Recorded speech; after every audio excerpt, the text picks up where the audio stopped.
उपाध्यक्ष महोदय, अपने भाषण में उन्होंने कहा कि मैंने आज तक ऐसी गरीबी के दर्शन नहीं किए जैसा कि मैं देख रहा हूँ।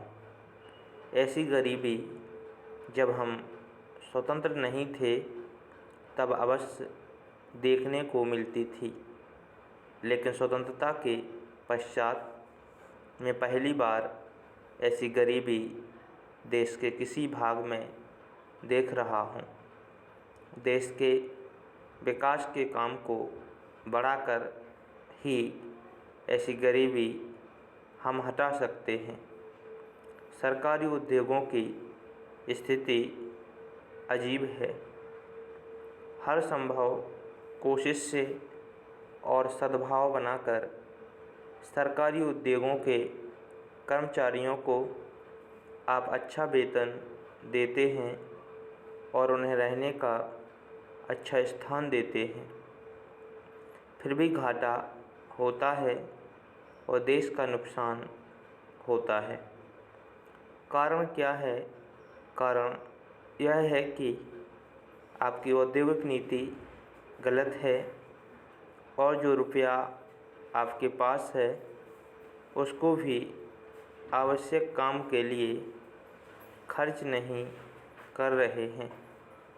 एक तरफ बेकारों के लिए 600 करोड़ रुपया रख रहे हैं और दूसरी ओर राजस्थान नहर को पूरा करने के लिए आप कहते हैं कि हमारे पास पैसा नहीं है।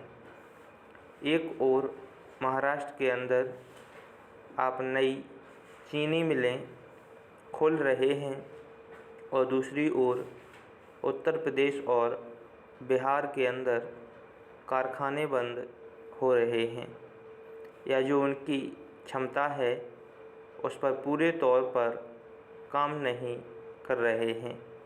यह कोई औद्योगिक नीति नहीं है, इसलिए यह कहना ठीक नहीं है कि हमारी औद्योगिक नीति सफल हुई है। मंत्री महोदय कहते हैं कि वे सिंचाई के लिए एक सिंचाई आयोग बनाएंगे। अच्छी बात है, मगर सिंचाई की क्या हालत है हमारे देश के अंदर, यह भी तो देखिए। जिस समय हमारे देश में कोसी बांध का काम शुरू हुआ था उस समय पाकिस्तान ने एक बांध पूरा कर लिया था।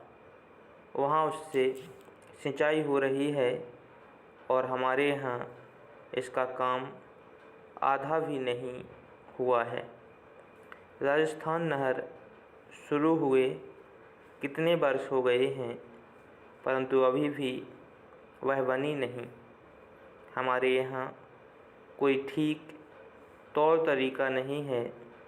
मंत्रियों और सांसदों के मकानों के लिए करोड़ों रुपए निकल सकते हैं, मगर देश के उद्योग के लिए, देश के किसान और मजदूर के लिए जो रुपया चाहिए वह नहीं मिल सकता।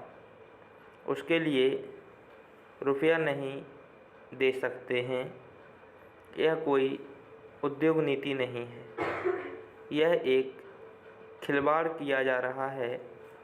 मैं कल सदन को बतला रहा था कि कुछ सड़कें विश्व बैंक की सहायता से बनने वाली थीं।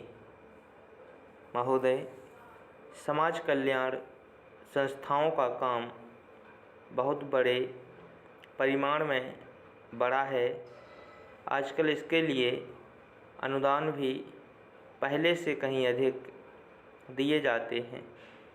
हर पंचवर्षीय योजना में हम इस पर अधिकाधिक धन खर्च करते हैं और आजकल समाज कल्याण का कार्य करने वाले पूर्णकालिक कार्यकर्ता भी पहले से बहुत अधिक हैं।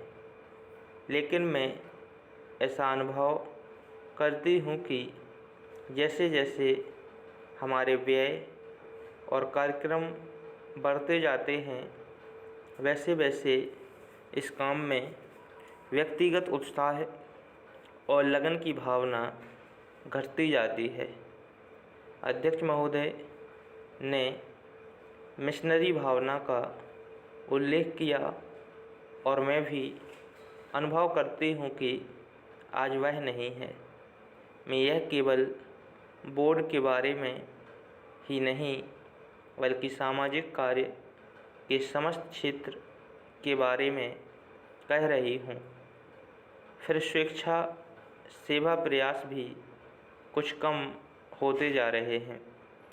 ऐसा भी होता है कि जब विचार संस्थाबद्ध हो जाते हैं तो उनमें कुछ न कुछ आशय युक्त काम करने की भावना आ जाती है।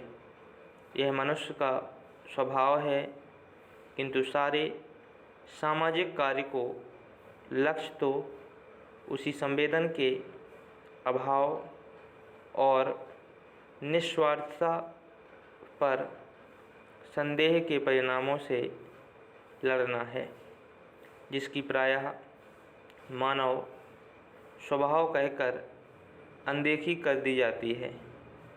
मैं जानती हूँ कि जिस मिशनरी भावना से काम शुरू किए जाते हैं उन्हें बाद में उसी तरह बनाए रखना हमेशा संभव नहीं होता, लेकिन बेहतर संगठन खड़ा हो जाने के बाद समस्याओं के बेहतर हल निकलने चाहिए।